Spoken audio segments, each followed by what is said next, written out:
Welcome to This Explainer. I want you to do something for me right now. Look at the black reflection of your phone screen. Just stare at it for a second.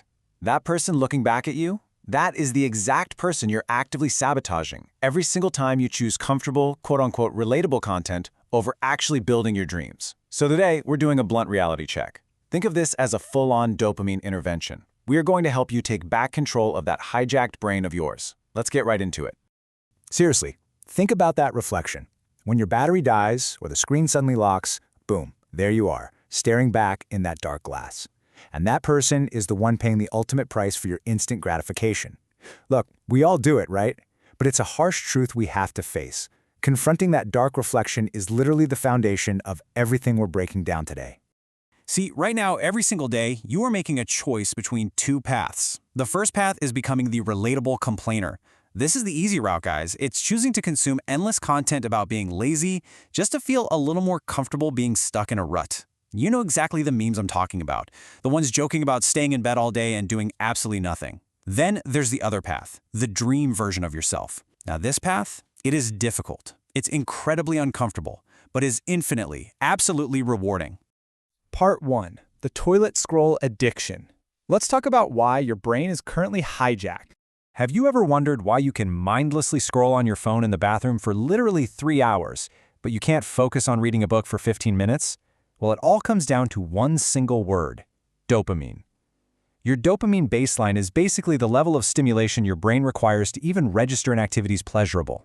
And right now, because of perfectly engineered short-form videos, your brain is acting like a heat-seeking missile. It's just feasting on pure, concentrated dopamine hits that require absolutely zero effort on your part. And this is where it gets really interesting. Think about where studying or working out or building a business sits on your pleasure scale. It's sitting at the absolute bottom. Why is that? Because those activities require incredibly high effort long before they deliver any sort of reward. The dopamine payoff feels so incredibly far away compared to the instant, zero-effort hit you get from endless scrolling. Your entire pleasure scale is completely out of whack. Which brings us to part 2, the community trap, and the toxic comfort we find in it. You see, there is this massive cognitive dissonance happening in our culture right now. We're finding this toxic sense of community in our own guilt, which makes it feel totally normal to submit assignments late or just completely avoid our responsibilities. There's this powerful analogy I love. If you take a mighty oak tree seed and you plant it in a tiny 2-foot pot, it's going to get stifled. It will never become the oak tree. But here's the kicker. There is absolutely nothing wrong with the seed. The seed just fell prey to its environment. If you let yourself fall prey to an environment of unmotivated people, you are going to permanently stunt your own true potential. Because here is the undeniable hard truth. You become the exact thing you consume every single day. If you constantly surround yourself with content and people that celebrate laziness and mock ambition, you are going to completely normalize your own chronic procrastination. You are essentially watering that oak tree seed with poison. So, how do we fix this? Part 3. Starving your dopamine system with a detox. To recalibrate that out-of-balance brain of yours, you have to execute a mini detox. I want to introduce you to the 15-minute boredom challenge. The steps are deceptively simple. First, put down the phone. Second, sit in a room without any devices, no music, no stimulation whatsoever, and literally just stare at a wall. And third, let your mind wander and settle. Now, I'm going to warn you right now. When you first try this, it is going to feel excruciating. Your brain is going to be screaming at you for stimulation, but that's exactly how you know it's working. You are literally experiencing withdrawal. But the payoff for pushing through that boredom is absolutely massive. By starving your hijacked system for just 15 minutes a day, you significantly lower your baseline sensitivity. Suddenly, the simplest little pleasures actually begin to register again. Your brain, which has been completely starved of its usual all-you-can-eat buffet of viral videos, becomes incredibly grateful for smaller meals. You're effectively resetting your brain to actually start craving the delayed rewards of hard work. Part 4. Reflecting on the why and mastering the 5-second push. As you sit there in that quiet boredom, use that time to reflect on your why. Honestly ask yourself if your current path is making you or your family proud.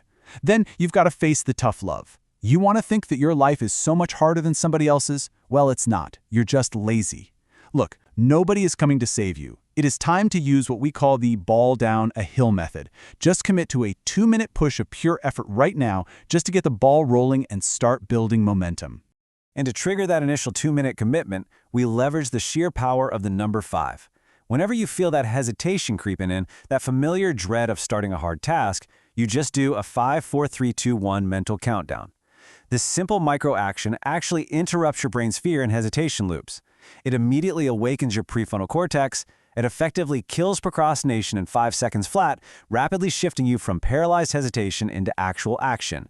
So here's how you apply it. Merge that 5-second push with a structured system, something like the Pomodoro technique. You count down 5, 4, 3, 2, 1, and instantly, boom, you start 25 minutes of highly focused work, followed by 5 minutes of rest. Break your big, scary tasks into small chunks and put a physical check mark next to each one when it's done. You are basically creating a finite game that triggers small, healthy dopamine hits. It's a game your brain actually really wants to win.